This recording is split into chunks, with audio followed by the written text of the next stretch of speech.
Hi, my name is Nancy Radford, and I'm a coach, mediator, and facilitator who have a specific interest in making your life easier. What will make most people's lives easier is to learn how to stay confident and calm in stressful situations. So, I'm going to share a presentation with you today about exactly that.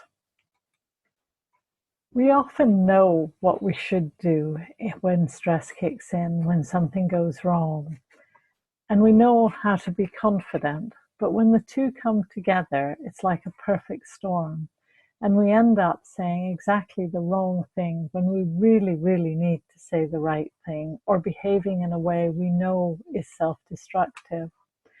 So researchers have found that not only why we act this way, but also how we can change our behavior to make our lives easier, healthier, and happier. In this session, we'll have a look at why we act the way we do, the reason why it can backfire, benefits of a new approach, and I'll give you some tips on how to change. The more I learn and use these techniques, the easier and happier and calmer I am. So what happens when something happens? Our brain analyzes it. Is it negative? Is it positive? Is it a threat? And then we react and then react. Now, sometimes we're not aware that we have these thoughts. We think the event makes us feel, but our feelings are based on our thoughts. We feel frightened because we think that it's a dangerous situation. So what does this make you feel? It's an instant feeling, and it's based on your hardwiring, on evolution. It takes a long time, and humans still have a negativity bias. For example, in a jungle, you see something that might be a snake in the path. Before you even realize it, that you've thought about it, you've made an assessment. You either run away, club the object on the path, or freeze, hoping the snake won't notice you.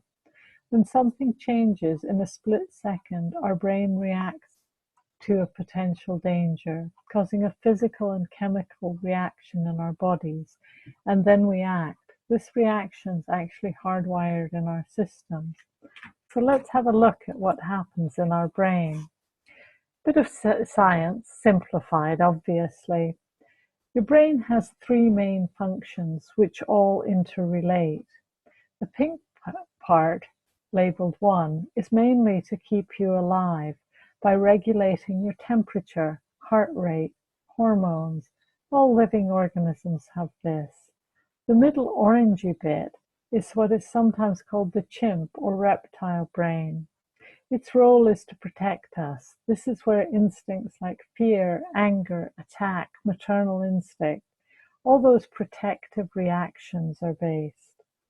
The big blue bit is what makes us human. It's the thinking bit, where wisdom, confidence, and analyzing happen. It might be easiest to think of our heads as a tank, which is used to being used in warfare. There's kind of three people in there. There's Fred, the driver, who's just driving along, doing as he's told, making sure all the mechanics are happening, swinging the gun in the direction that the observer tells him. There's Gus, who's a seasoned soldier sitting up there. He's survived a lot of battles. He's been sitting up there with a gun, shooting at any potential dangers. He's got quick reactions, and that's why he's lived so long. And then there's Rupert, who's the officer, with lots of knowledge, training, and ideas. He's in communication with the rest of the army. He sits inside and usually makes the decisions. Now the war is over, and they're trundling back to base. What Gus doesn't know, and what Rupert's just learned, is that there are people who are throwing flowers at tanks in delight that the war is over. Gus is up there on the top, going along, and he sees someone raise an arm to throw something, and he instinctively shoots. That's what saved their lives in the past when people were throwing grenades. This time, it's a teenager throwing a flower. So Gus has effectively hijacked the decision-making role. The thinking bit is cut out, and that's exactly what happens when we react badly to stress. Our heart rate speeds up, and this sends a signal diverting blood away from non-essential activities like thinking to those needed for running away or fighting. And this happens instinctively. So in challenging situations, unless we learn how to control the flight or fright response, our thinking brain shuts down. We're left with fear, anger, anxiety, hate, and instinct. Cortisone, adrenaline, and steroids are pumped into us, making us more frightened and angry. This is why we can't think straight and often say or do the wrong thing. The likelihood of getting it wrong when you aren't thinking is pretty high. It can start a downward spiral, especially as our actions may make someone else feel threatened and they stop thinking as well. Some people talk about it as a red mist or a hijack by your monkey brain. You cannot feel confident because your body is being pumped full of hormones that make you anxious, angry, and alert to the danger. Your focus narrows to the particular danger. You can't see the bigger picture. So you need to learn how to take control of the flight or fright response before the thinking is switched off. It is possible, but it takes time and practice. It's how people working in life or death situations stay confident, competent, and calm. They know when to let that fight or flight response take over and act on instinct. Research shows that some people are naturally good at it. Some people have had an upbringing that brings them up to it. But it's also shown that everyone can improve, and skills such as willpower, self-control, anger management, and even kindness can be taught and learned. So I'm afraid there's no excuses like, I'm just that way, oh, it's just how I am, I can't learn. But before I give you some tips on how to control, let's just look at the benefits. There are less mistakes when you think straight. You have better health with less stress. You're more productive when you make less mistakes. People are happier, and you'll be happier when you feel in control. A confident, calm manner inspires trust, a key thing that you need for business or in life. And knowing when to let the fight or flight response take over means that you keep yourself safe, but you also do sensible things. I think there are 6 P's to keep confident. If you remember, pause, prepare, pose, positivity, practice, and persistence. Let's look at these in more detail. Pause. This is absolutely critical. In that moment, when you see an event, just pause. Take a deep breath. Count to 10. Think of positive experiences or positive ideas of how that might work.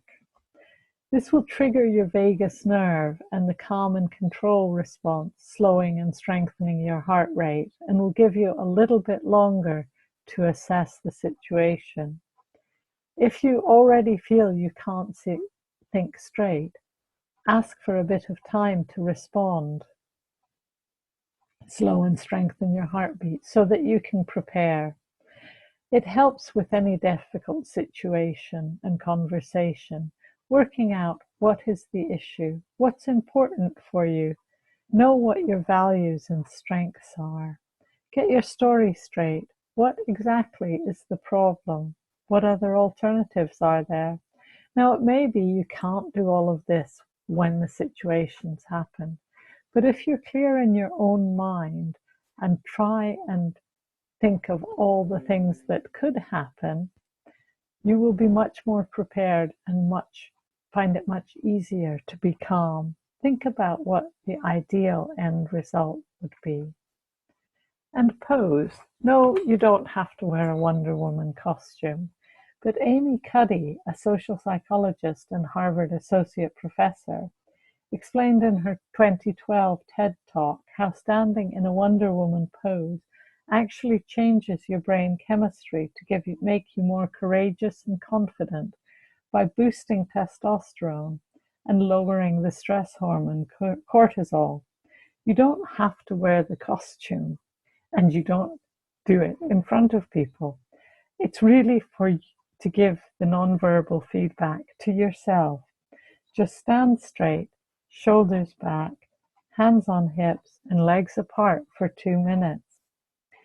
It's all about reinforcing your feeling of confidence, acting as if you are confident, not pretending, but acting as if you are.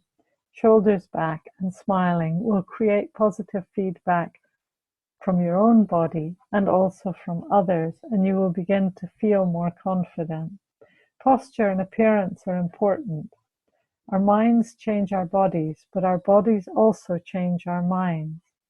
And then our minds change our behavior, and our behavior changes our outcomes.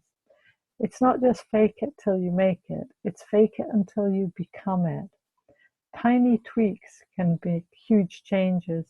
For example, if you're frightened and not confident, you tend to tilt your head back. Now, you may hear my voice becoming higher as I tilt my head back. If you just tilt your head slightly forward, your voice lowers and becomes more slow, and you feel and sound more confident. Positivity. If we want to be confident and keep our minds switched on, we need to think of the positive side of things. So how can you be positive when something bad happens? We'll start with a small negative event like spilling milk and practice. There are 3 questions that help you see the positive thing. One is, what can I be thankful for? In this instance, that I have plenty of milk. It didn't go on my clothes, that it didn't cost very much. Another question, what can I learn? I can learn to watch where I put it, not to do 2 things at once, not to use that particular glass or to put it in a different place. And finally, what can I do? And that's where the action comes in. Maybe laugh, clean up, take it easily, see it as a practice opportunity. Doing this on a regular basis builds up your psychological resource bank. So to build up your resilience, other things you can do is remind yourself of what you're good at. Write a congratulations letter when you're feeling good and bring it out to read. Note the good things as much, if not more, than the bad things. And if things go wrong, don't beat yourself up. Move on. Practice.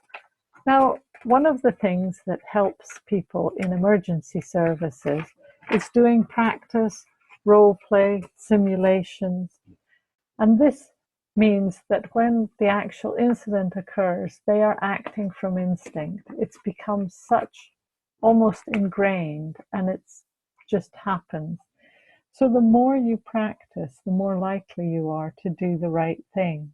Practicing on small things and on a regular basis makes being confident in a crisis much easier. Use your small negative events to practice your positivity. You get used to doing the right thing. And finally, persistence. Keep going till you get there. If you try and give up without giving it a good shot, you will damage your confidence. Our greatest glory is not never failing, but in rising each time we fall. But also be careful not to stretch yourself too far. Be realistic as well as persistent. So finally, the 6 P's again: pause, prepare, pose, positivity, practice, and persistence. There are many resources, and if you're interested in learning more about how the brain works and controlling your instincts, Dr. Steve Peters' book and Ralph DeBelly's books are a good place to learn how to avoid some of the common ways that our brains misinterpret the world. Richard Wiseman provides more information on how people react and various different psychological studies. There's some interesting blogs and websites on this, and I do a monthly roundup of tips on special items. If you're interested, do sign up. So I hope you found this useful, and do contact me. Either follow me on Twitter at roundtoitnan or email me on nancy@roundtoit.me.uk or phone me on 07980920078. Thanks very much.